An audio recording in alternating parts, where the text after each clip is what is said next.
Welcome back, dear students. In our last class, we had found the total torque produced on a wheel by all the four forces. Now we will see how to connect the torque on a body with angular acceleration. If you see a particle is going in a circular path about this axis x dash, you can see its angular velocity keeps on increasing. Since its angular velocity is increasing with time, it is having angular acceleration alpha. Now, to cause this angular acceleration, there has to be a tangential force F. And this is acting at a perpendicular distance from the axis of rotation called the position vector. The two are making definitely an angle of 90 degrees. Then by Newton's second law, if due to this force there is a tangential acceleration A tangent, F equals mass of that particle times tangential acceleration, where m stands for the mass. Now both the sides, if you multiply it by r, you get r times F equals m times r times A tangential. You also know the tangential acceleration A tan is r times alpha. That is something earlier madam has told you. So you can write mr times r alpha, mr into r squared times alpha, r times F, torque, m times r squared, moment of inertia. So we get another relationship which relates torque to angular acceleration. This is called Newton's second law. You might recall we wrote F equals ma in linear form. Force is replaced by torque, mass is replaced by moment of inertia, acceleration is replaced by angular acceleration. And this law will be very important. There will be no derivation in the PUC exam, but you need to know torque equals I times alpha, tau equals I times alpha. So now let's take the first problem under this chapter. Problem number 1. The wheel of a car has a radius of 0.35 meter. The engine of the car applies a maximum torque of 350 Newton meter in this wheel, which does not slip against the road surface if the car has a constant velocity A. What is the magnitude of the static frictional force? And B, if the car has a maximum mass of 1000 kilograms and G equals 10 meter per second squared, what is the coefficient of static friction between the car's tires and the road? Very, very easy. Now this is the axis passing perpendicular to the plane of the figure, about which it can rotate either clockwise or anti-clockwise. The torque exerted by the frictional force is forward. The frictional force, which is limiting friction, is forward. And this is acting at a perpendicular distance, which is equal to the radius, 0.35 meter. 0.350 meter that has been expressed in 3 significant figures, whatever the case is. Now, the torque exerted by the engine should be equal to the torque exerted by the friction for constant velocity. When the two torques are equal and opposite, the car is moving with constant velocity, and therefore torque by the friction equals 350 Newton meter. Huge torque, of course. So we know the torque, we know the radial distance, we have to find the friction. Very, very simple. Solution. So what are given? What are given quantities? 1, A. Torque of the friction is given 350 Newton meter given. The radius 0.35 meter given. Then we are supposed to find the friction. What is the static frictional force? Fs max. How much? To find that, we know maximum torque by the friction equals frictional force, maximum frictional force, or limiting friction, times the perpendicular distance from the axis of rotation, which is r. So this is 350, this is 0, this is Fs max, which is what we need to find, times r is 0.35.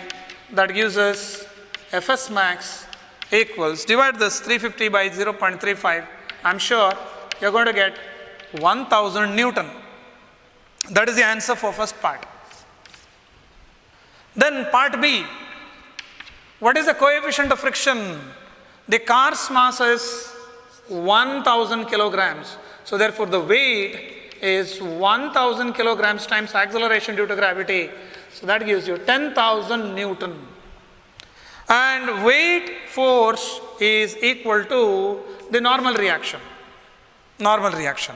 So therefore, we know Fs max equals mu s times n, or n is equal to the weight. Therefore, mu s equals Fs max divided by normal reaction. I'll write the rest here. Therefore, mu s equals Fs max, which is 1000 Newton divided by 10,000 Newton, 3 zeros, that gives you 0.1, fairly small coefficient of friction. The next problem here, a square plate of mass 120 gram and edge 5 centimeter rotates about one of the edges. If it has uniform angular acceleration of 0.2 radian per second square, what torque acts on the plate? First, we know the angular acceleration alpha directly. Solution. We know the angular acceleration alpha, which is 0.2 radian per second squared.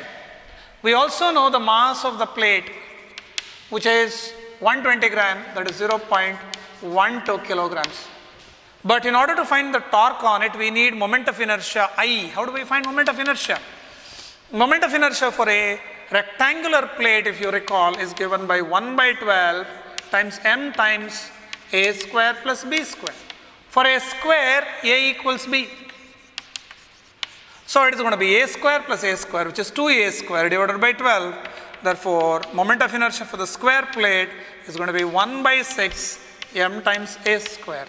So this is 1 by 6 times 0.12 times a, the length is 5 centimeter, 5 times 10 to the power of minus 2 the whole square. Centimeter, 5 multiplied by 10 to the power of minus 2 the meter square. 6 ones are 6, 0.02. Yes, 5 square, 25 into 0.2 is 25 into 0.2 is 0.5 times 10 to the power of minus 4. Unit is kg meter square. Done. We now have to find the torque. Torque equals I times alpha. I is 0.5 times 10 to the power of minus 4 kg meter square times alpha. Alpha is 0.2 already given. 0.5 times 0.2 is a 0.1 times 0 into 10 to the power of minus 4, or simply 10 to the power of minus 5. Unit is Newton meter. And we are done with the problem. Yes, very simple, wasn't it? Now we have a third problem, problem number 3. A wheel of mass 10 kilogram and radius 20 centimeter is rotating at an angular speed of 120 divided by pi revolutions every minute. When the motor is turned off, at the time of turning of the motor, that is how fast it was moving. That is how fast it was rotating. 120 divided by pi revolutions every minute. Neglecting the friction at the axle, that means axle here is almost having zero friction. Then how much tangential force? Actually it was rotating, let us say this way, at an angular speed omega of 120 by pi revolutions per minute.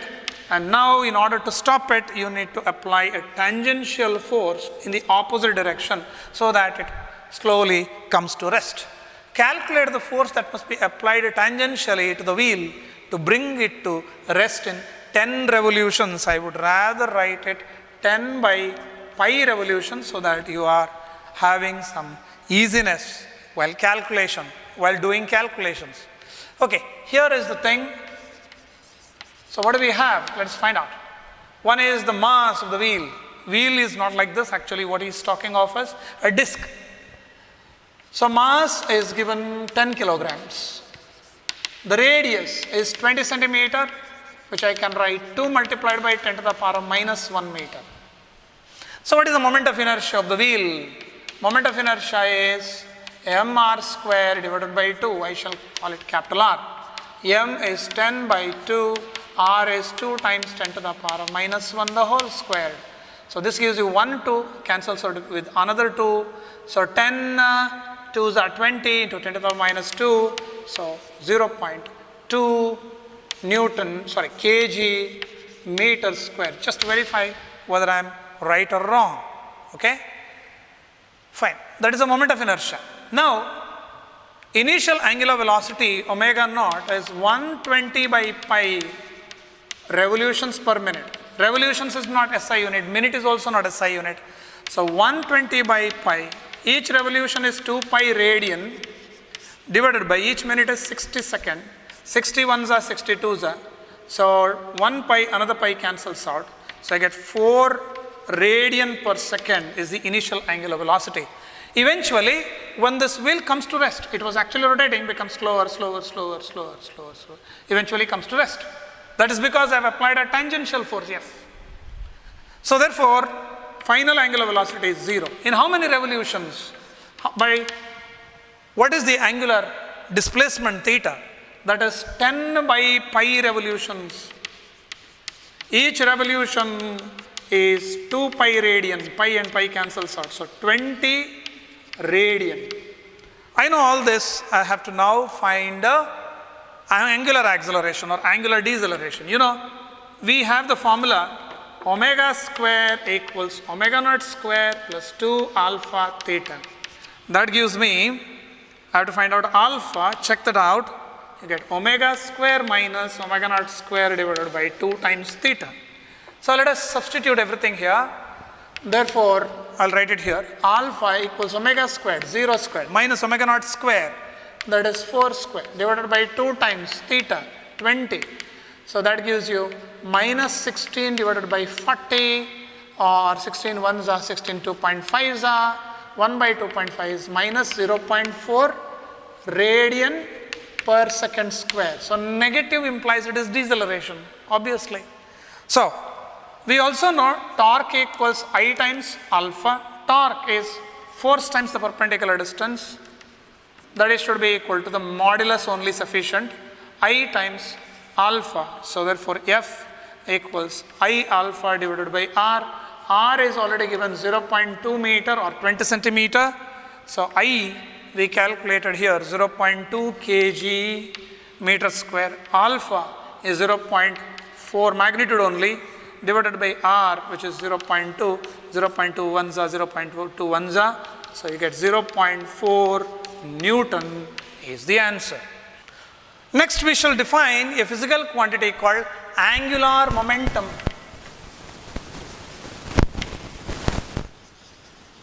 We shall call it angular momentum.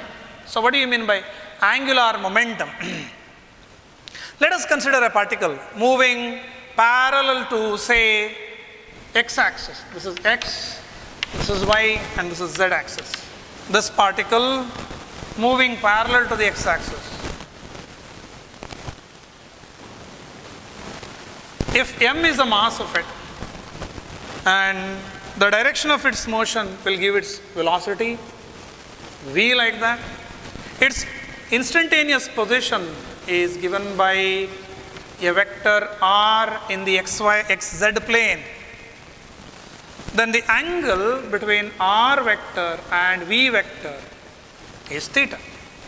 The direction of direction of v is also the direction of momentum, which is m into v. You studied about this concept in laws of motion chapter.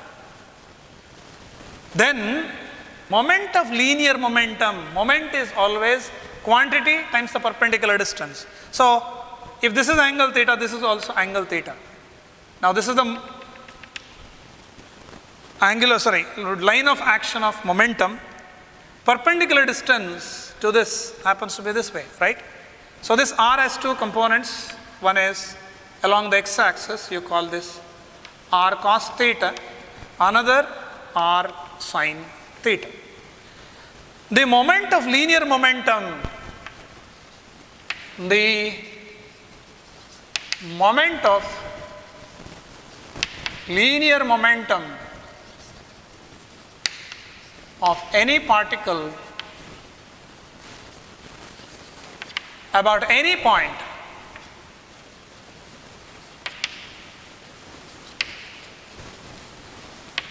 is called its angular momentum.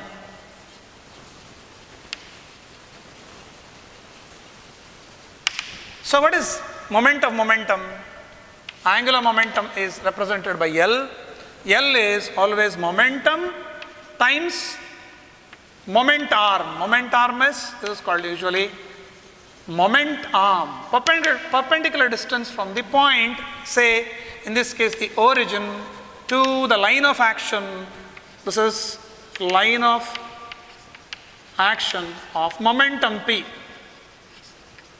Line of action of momentum P, and this is definitely perpendicular to that. So in this case, r perpendicular is r sin theta times P is m into V, or in general you get L equals m V r times sin theta. M is a scalar, but V is a vector, r is a vector, theta is a vector. Therefore, in general we can write L equals m into r cross V. If you find the magnitude of r cross V, this is going to be rv sin theta or Vr sin theta. It is very much there.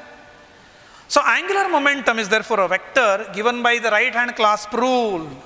So therefore the direction of the angular momentum here must be this way. Moment of a momentum, that's it.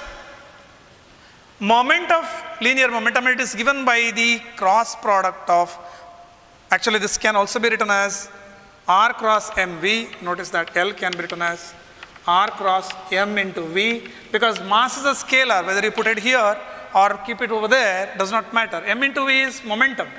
So r cross P, and it is given by the cross product of the position vector and the angular momentum vector. Sorry, linear momentum vector.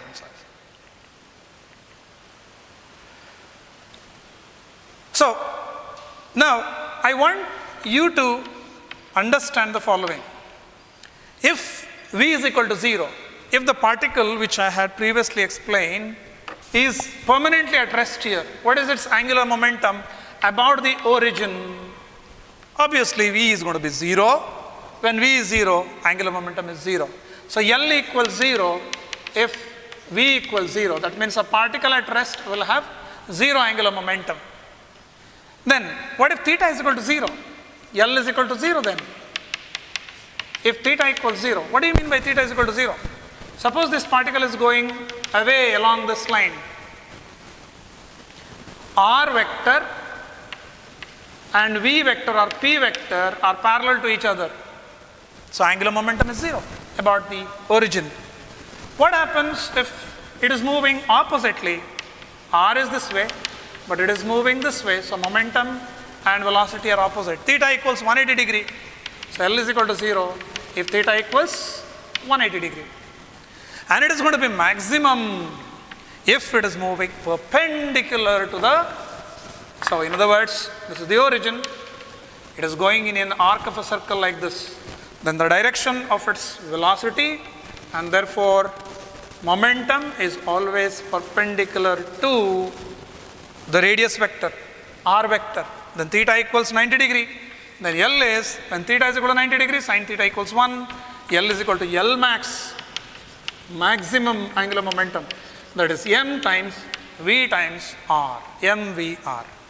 So naturally the SI unit of angular momentum will be mass, kilogram, V, meter per second, r, meter. So SI unit of angular momentum is kg meter into meter, meter square per second. Sometimes it is also written as kg meter square per second squared into second. So that is joule second. Joule second. Dimensional formula. What is the dimensional formula? kg, m, meter, L square, t to the power of minus 1. And it is of course a vector quantity. You can, I don't need to emphasize that again and again. Angular momentum is a vector quantity. Now let us obtain the angular momentum of a particle that is going in a circular path. A particle is going along the circular path. What is the angular momentum of this? Very easy. This is having certain angular velocity which I myself have taught you, and then Priyakarani madam taught you in her class. Angular velocity, how fast the angle changes with time, angular velocity. Now, it has certain mass m at a particular perpendicular distance r. So the moment of inertia I of that tiny particle is m times r squared.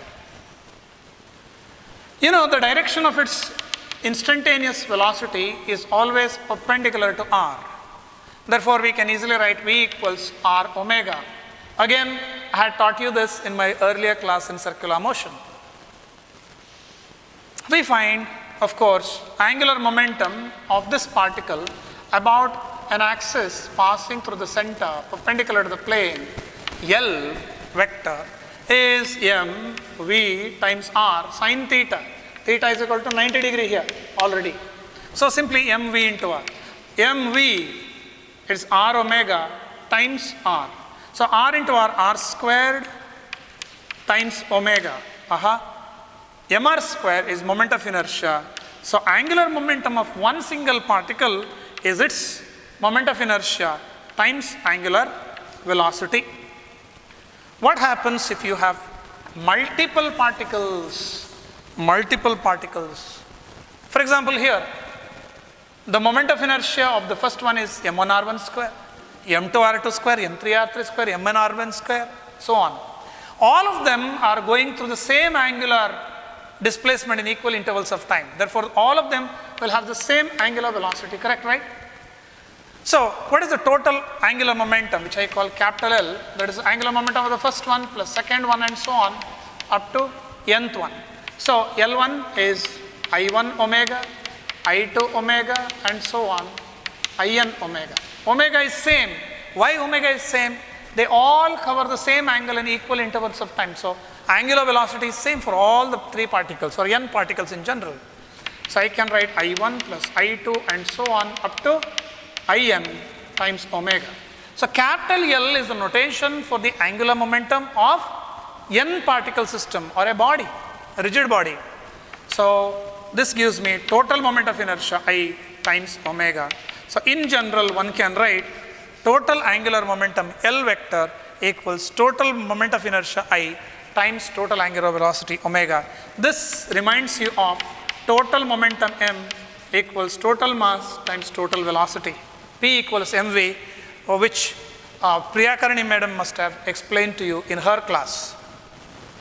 So, one-to-one correspondence. Linear momentum, angular momentum. Mass, moment of inertia. Velocity, angular velocity. Now, we shall consider a derivation between the relationship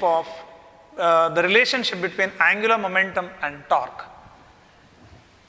So, this is a 3-mark derivation you will have, wherein you have to write torque vector tau equals dl vector over dt, where t stands for time. So, we have to differentiate L with respect to time t, then we get external torque acting on a particle. So, here we have a particle of certain mass m moving with certain velocity v, so that its momentum p equals m times v. Its instantaneous position is r vector, then its instantaneous angular momentum is L vector. About all this we have learned in our previous section of this class. So, we would now like to obtain a relationship between torque and angular momentum or angular momentum and torque. How do we do that? So let us consider, let P be the momentum, L be its angular momentum, let M be the mass of the particle, R vector be its position vector, and finally let V vector be the velocity. Having seen that, let us now define angular momentum all over again. What is angular momentum? L vector, that is R cross P vector. So let us differentiate both the sides with respect to time. Differentiating both sides with respect to time t. What do we get by so doing? We get dl vector over dt equals d over dt r cross p. If I apply d by dt to the left hand side, I must apply that d by dt to the right hand side as well. Now, you know, by simple differentiation rules, if you have two functions, say u and v, both are functions of x, u is a function of x, likewise w is also a function of x, then how do you find d by dx of u times w? Then you keep the first function as it is, differentiate for the second function. U dw by dx plus, keep the second function as it is, differentiate the first function. The only difference now that's going to have is this is going to be a vector, this is going to be a vector, and then there is going to be a cross sign in between. So that being the case, the right hand side you see, I can keep first, it is like u is like r vector, w is like p vector. R cross dp by dt plus, differentiate the first function dr by dt cross p. But we already know p equals m into v. P equals m into v, all are vectors, do not forget that. So I can write this r cross dp by dt, we will see what that is. In fact, dp by dt, we know that should be the external force, Newton's second law that we learnt in chapter number 5, dp by dt. So therefore, r cross dp by dt is the external force plus, I can write dr by dt, it is vector v, velocity. So this is going to be velocity v cross, p is m cross v, and I can take m outside here. Notice that r cross f is the external torque plus, I can write m v cross v, v cross v, a cross a, b cross b, all vectors have 0 value. The second term here will be having 0.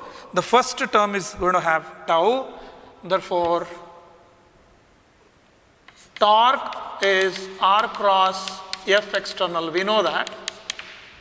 So because of all this, we have torque equals torque plus m v cross v is equal to dl by dt. The second term is going to be 0, and therefore finally one can write here, therefore torque equals dl vector by dt, hence the proof. Hence the proof. So now you have seen how we get a relationship between angular momentum L and the torque acting on it. Alright, now we have an rigid body, say a piece of stone or a rock, which is capable of rotating about this axis. Omega is its angular velocity, which is given by right hand clasp rule, and that direction is this way. and it has moment of inertia about the same axis, which is I. Then the angular momentum, note, angular momentum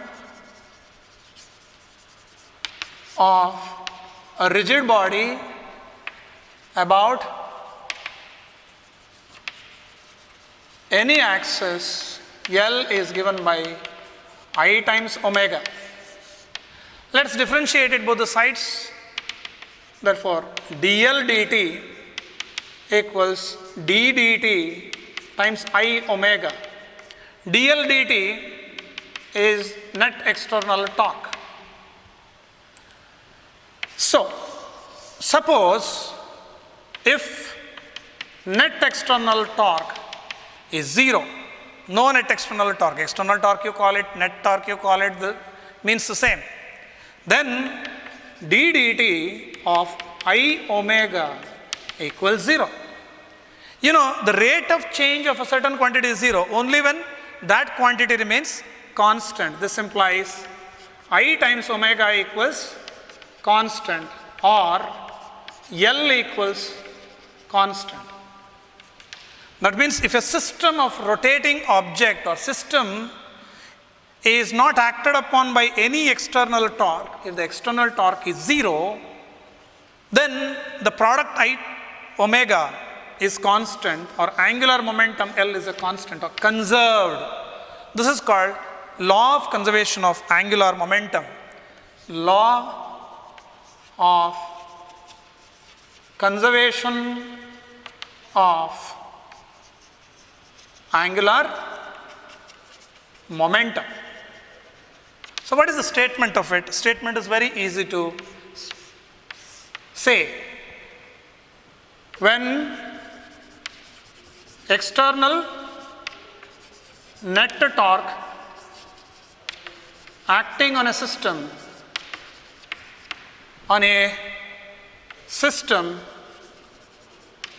is 0, then its angular momentum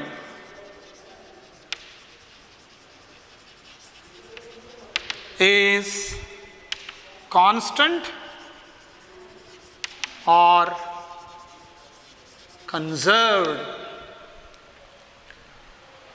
ಒಂದು ಕಣ ಸಮೂಹ ಅಥವಾ ವಸ್ತು ಸಮೂಹದ ಮೇಲೆ ಬಾಹ್ಯ ಭ್ರಾಮಕ ಬಲಗಳು ಪ್ರಯೋಗ ಆಗದೇ ಇದ್ದಾಗ ಅದರ ಒಟ್ಟು ಕೋನೀಯ ಸಂವೇಗ ಸ್ಥಿರವಾಗಿ ಇರುತ್ತದೆ. ಇದು ಕೋನೀಯ ಸಂವೇಗ ಸಂರಕ್ಷಣೆಯ ನಿಯಮ.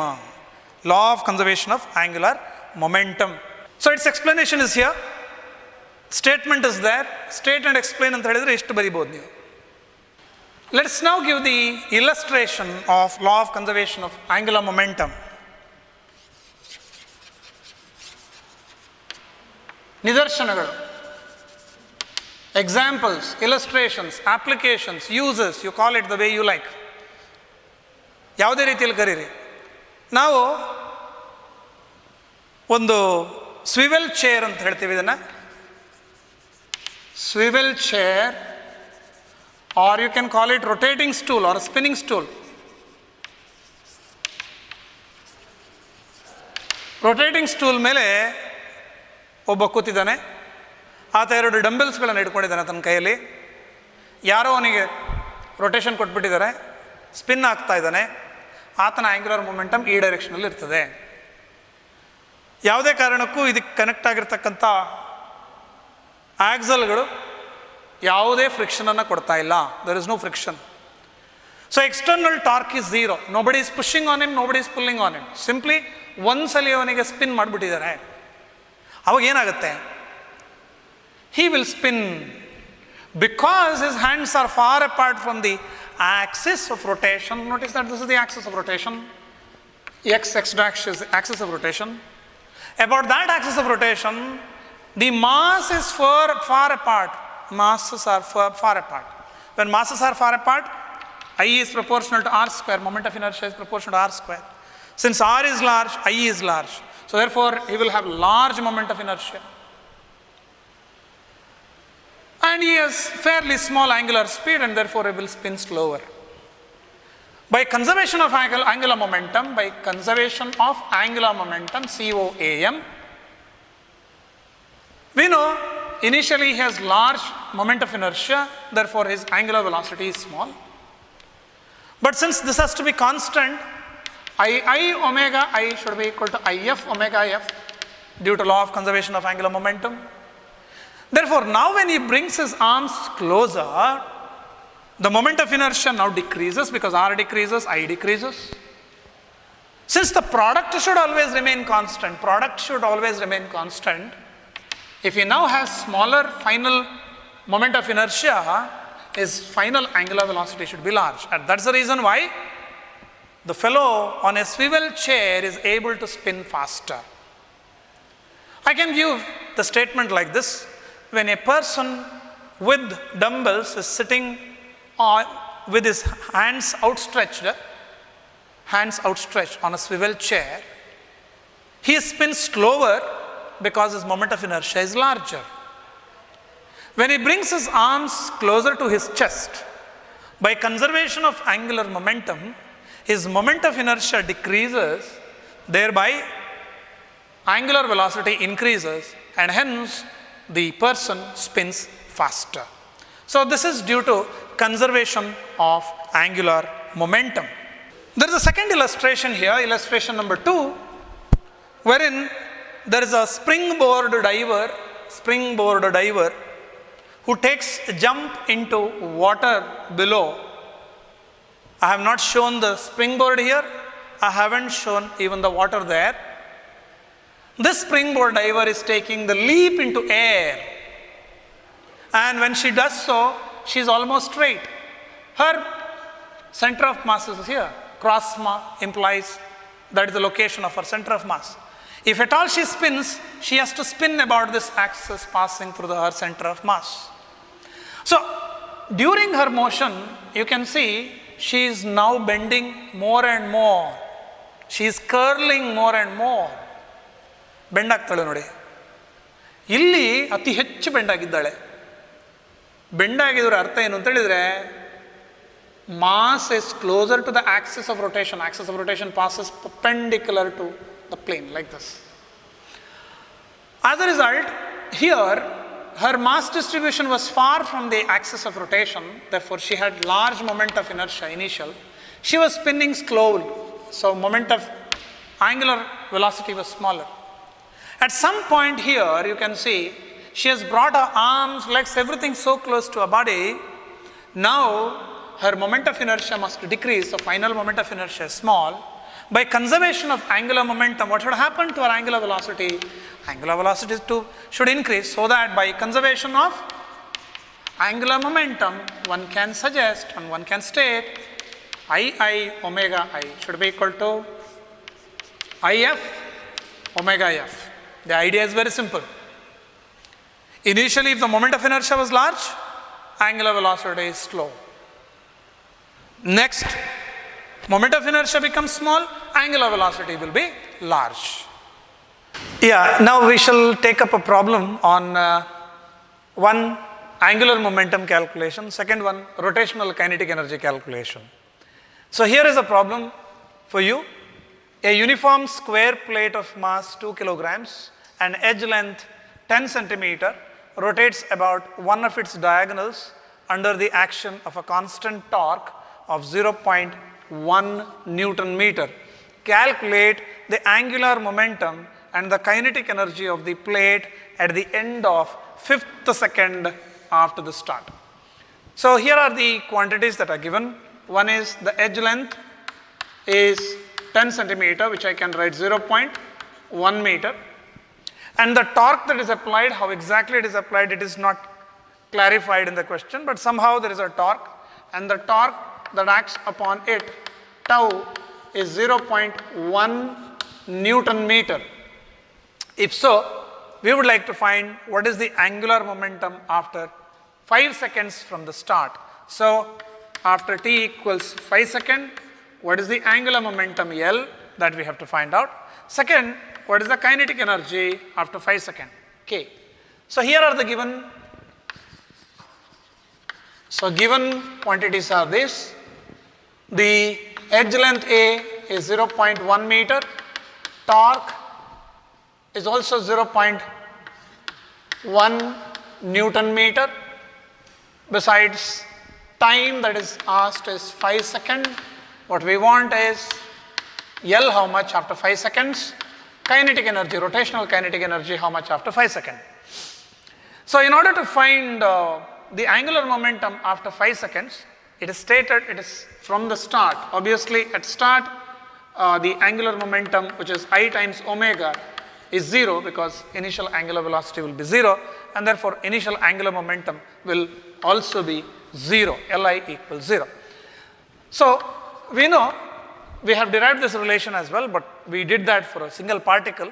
Here this is something that we write for a rigid body. The external torque equals change in angular momentum divided by time taken. Change in angular momentum is final angular momentum minus initial angular momentum. Time is final time instant minus initial time instant. So it is final angular momentum after 5 seconds that we need to find out. Initial angular momentum is 0 as we have already claimed. Initial time instant is 0. Final time instant is 5 seconds. Torque is given. So therefore if I substitute all of that, 0.1 on the left hand side, final angular momentum after 5 seconds minus initial angular momentum, which is 0, divided by 5 minus 0. So LF minus 0 is LF itself, 5 minus 0 is 5. So you get basically LF divided by 5 equals 0.1, or final angular momentum is 5 times 0.1 or 0.5. The unit of course is kg meter square per second. So within one line you got the answer. The second important thing is to find the moment of inertia. Now I'll tell you why. You know the length, edge length of this square plate, which is 0.1 meter. We know the moment of inertia of a square plate, I equals 1 by 6 m a square. That is 1 by 6 m is 2 kilograms, a is 0.1 square. You check that out. 2 ones are 2 threes are 1 by 3 is 0.33. So you directly get 0.0033 kilogram and square meter, kg meter square. Now we have to find the kinetic energy after 5 seconds. Now you can go about finding this in two ways. First you find the angular acceleration, then you find angular velocity after 5 seconds, then that angular velocity you use to find kinetic energy of rotation half I omega squared. That seems a bit roundabout method. Instead I am going to show you one easier method out here, which is I'll divide this by I, multiply this by I. Let's see what is going to happen. I square omega square divided by 2I. I omega, if you recall, is the angular momentum final. So angular momentum square divided by 2 times the moment of inertia. So this is an easier way out for us. So we will just find the kinetic energy of the square plate after 5 seconds by invoking the formula final angular momentum square divided by 2 times the moment of inertia. Final angular momentum, we found it 0.5 square divided by 2 times 0.0033. In fact, this is going to be 30 and this is 300. 1 by 0.0033 is 300 times 0.5 squared is 0.25 divided by 2. So you get 150 divided by 4. That is going to be 37.5 joules. You can check that out. This problem teaches you how to calculate angular momentum using tau is equal to delta L by delta T or dL by dt. That is one thing. Second, it teaches you how to find kinetic energy by invoking kinetic energy rotation equals square of the angular momentum divided by 2 times the moment of inertia. Now this is the fifth problem in this topic. So you have a wheel of moment of inertia 0.5 kilogram meter squared and radius r equals 20 centimeter, which I can convert into 0.2 meter. is rotating about its axis, as you can very well see, at an angular speed of 20 radian per second. So, initial angular velocity is 20 rad per second. It picks up a stationary particle, somehow maybe a small clay particle or clay ball, which was initially stationary, and it simply picks up and it firmly gets stuck to the wheel, and afterwards the two go together with a new angular velocity omega f, which we do not know. The mass of this m equals 200 gram, which is 0.2 kilograms. Now this rotates with a newer angular velocity omega f. Find the new angular speed of the wheel. Now since this wheel is picking up a stationary particle, the angular momentum of the wheel is constant. That means if I call initial angular momentum in this case as Li, final angular momentum in this case as Lf, then Li equals Lf. So we are going to simply invoke the law of conservation of angular momentum, law of conservation of angular momentum, which says the final angular momentum is always equal to initial angular momentum. Final angular momentum is final moment of inertia times final angular velocity equals initial moment of inertia, final moment of inertia times final angular velocity equals initial moment of inertia times initial angular velocity. It is final angular velocity omega f is what we need. So I'll keep it there itself. If goes down the roof times omega I. Now moment of inertia initial is just the moment of inertia of the wheel alone, that is 0.5. Final moment of inertia is that of the wheel plus that of the particle attached. A particle of mass m attached at a radius r away is mr square. So therefore, I can write it this way, I divided by final moment of inertia is I plus mr square times omega I. I have all the required data here. I can substitute them.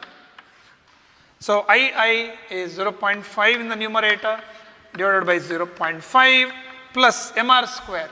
Mass of the particle that is getting picked up is 0.2. The radius is given to be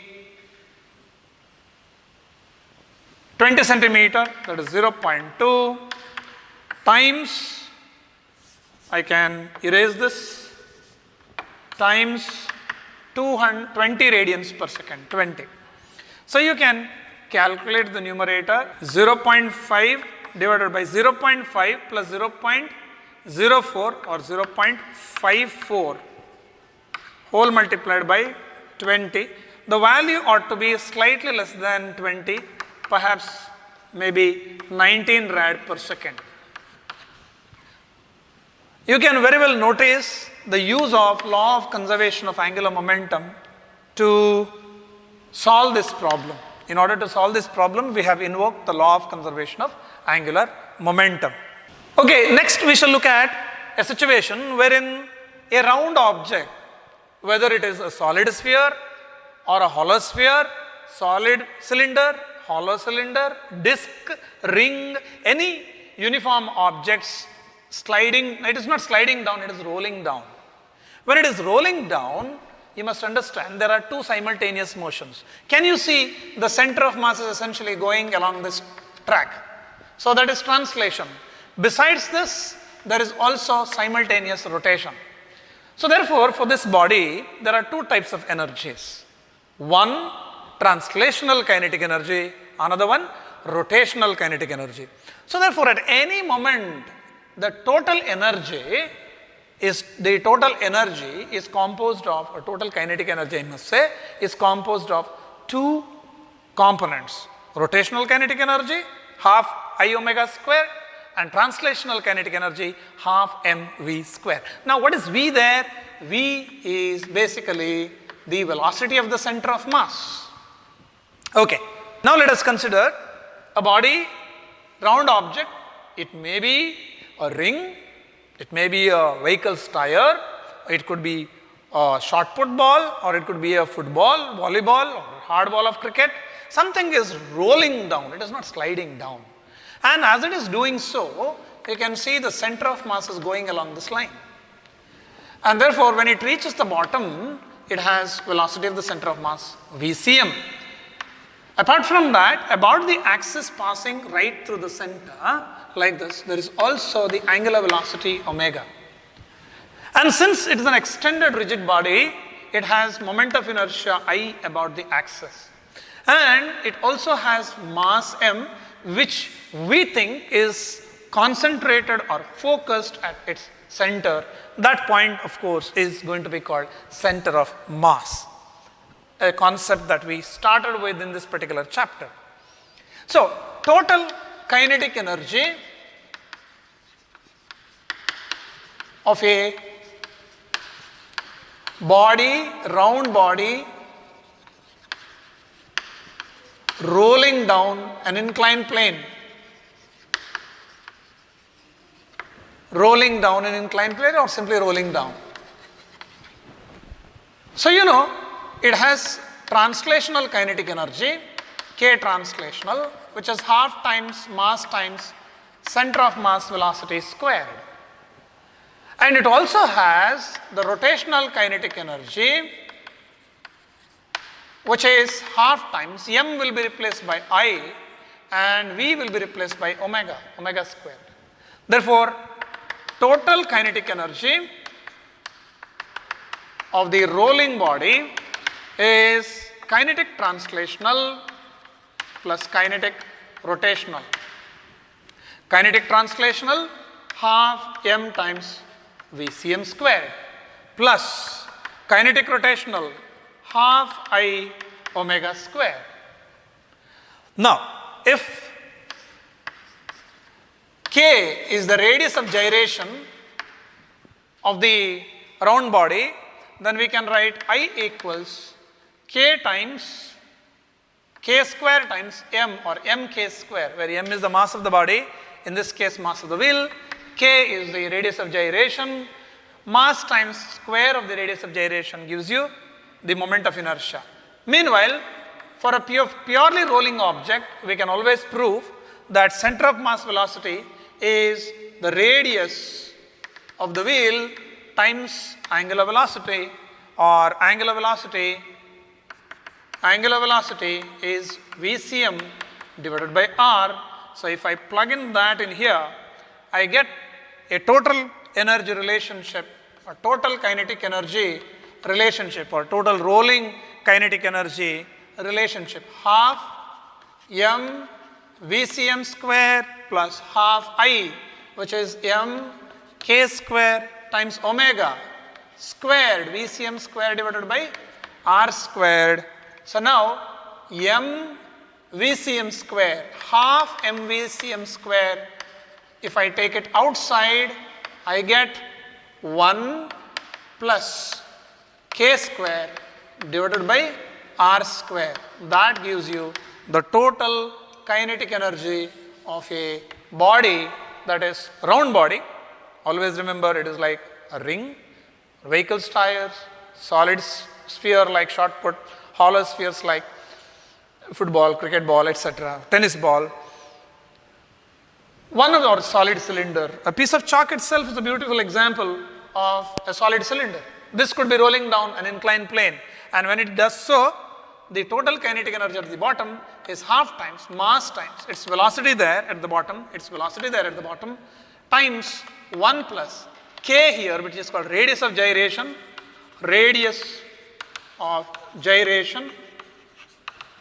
square divided by its radius squared. So, now let us look at another concept called couple and moment of couple.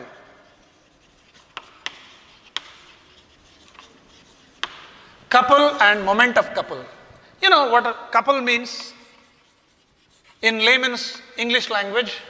It means pair. There must be two things, pair, jote. So, now here also think of trying to open the lid of a can or a tin or a container. What do you have to do? You have to hold your two fingers here and then turn them. With your hands, probably you will have to turn, you have to push at one point, pull at the other. Look at the steering wheel of a vehicle. Here you have to push it and here you have to pull it. Without your knowledge, you will always see that these two forces are identical in magnitude but opposite in direction. But they are separated by a certain distance. This is the center about which the lid rotates anti-clockwise or clockwise, depending upon which way you rotate. If you rotate it anti-clockwise, this lid will go up, the couple is up. If you turn it this way, then it is going to go down, couple is down. Same is the case here, of course. In the case of a steering wheel of your vehicle, nothing goes up or down. But still, you are able to steer the vehicle to the left or to the right. If you want to steer it to the left, you have to apply equal forces but in opposite direction. This is the perpendicular distance. Maybe you can call it 2a if you want to. So here, there are two forces here, there are two forces here. Likewise here, if you see the tap head from the top, the tap head looks like this. So when you are holding this and either tightening the tap head or closing the tightening or loosening it, you must apply equal and opposite forces F and F separated by a certain distance. Maybe again you can call it 2a. So this causes an anti-clockwise rotation. Therefore, the tap can be opened, or you apply the forces exactly opposite to what we have shown here, then you can close the tap. So the result of all these three situations, and many more situations you can think of, is that there are two forces here, identical, opposite. Two equal and opposite forces acting on a rigid body, not at the same point, but separated by a certain distance. If they were to be acting at the same point, there would be neither rotation nor translation. They will be acting at two different points, separated by a certain perpendicular distance. And that is called, the two forces are called couple. So two equal, opposite forces acting on a rigid body separated by a certain perpendicular distance are called, or is called, a couple. A couple is a pair of two equal opposite forces acting on a rigid body separated by a certain perpendicular distance. So couple is just an entity, it is not a physical quantity. We shall now find moment of a couple, or we shall now define moment of a couple. Moment of a couple is a physical quantity. It is just another name given to torque. Torque is a very general name. Moment of a couple is specifically used in a case wherein two equal and opposite forces are acting, and those two forces are responsible for the rotation clockwise or anti-clockwise, whichever way. So here, what is the moment of couple? What is moment of couple? Moment of couple is any one force causing the couple multiplied by the perpendicular separation between the two forces of the couple. It is the force of any one forces of the couple multiplied by the perpendicular distance between them. The product of force of any one force of the couple and perpendicular separation between them. That is, if F is the magnitude of that force,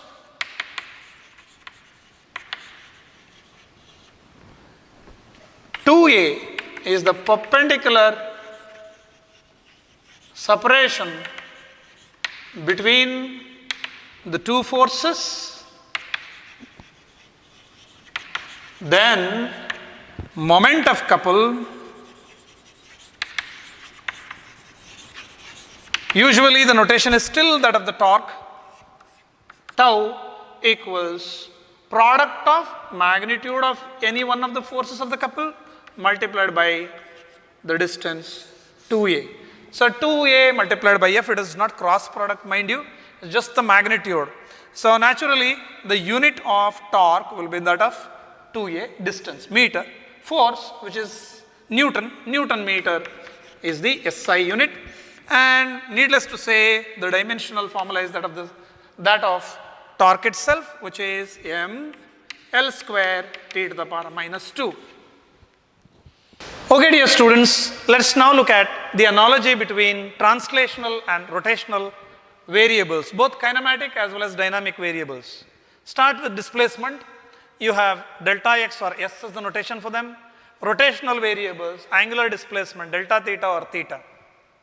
Velocity, linear velocity or a translational velocity is ds dt, while angular velocity omega is d theta dt. Acceleration, linear acceleration a equals dv dt and angular acceleration d omega dt. Force, in the case of translation you have force, mass times acceleration. In the case of rotation you have torque, moment of inertia times angular acceleration. Then you have a quantity, inertial quantities, mass m in translation and I, moment of inertia, which is mr square in rotation. Kinetic energy, translational kinetic energy is half mv square, rotational kinetic energy is half I omega squared. Momentum or angular momentum. Momentum of a linearly translating body is mass times its velocity. A rotating body, or even for translating body as well, the angular momentum is moment of inertia times angular velocity. We shall continue now. Look at that equations of motion that we wrote for linear motion, linearly uniformly accelerated motion, v equals v naught plus at, whereas in angular variables or rotational variables it is omega equals omega naught plus alpha t. X equals v naught t plus half at square, you derived all this using the xt graph or vt graph. Theta, instead of x we have theta, instead of v naught we have omega naught t is t a alpha. So theta equals omega naught t plus half alpha t square. The last equation of motion, v square equals v naught square plus 2ax. Here omega square equals omega naught square plus 2 alpha theta. Work energy theorem. In translation, total work done equals half mv square final kinetic energy minus half mv naught square initial kinetic energy.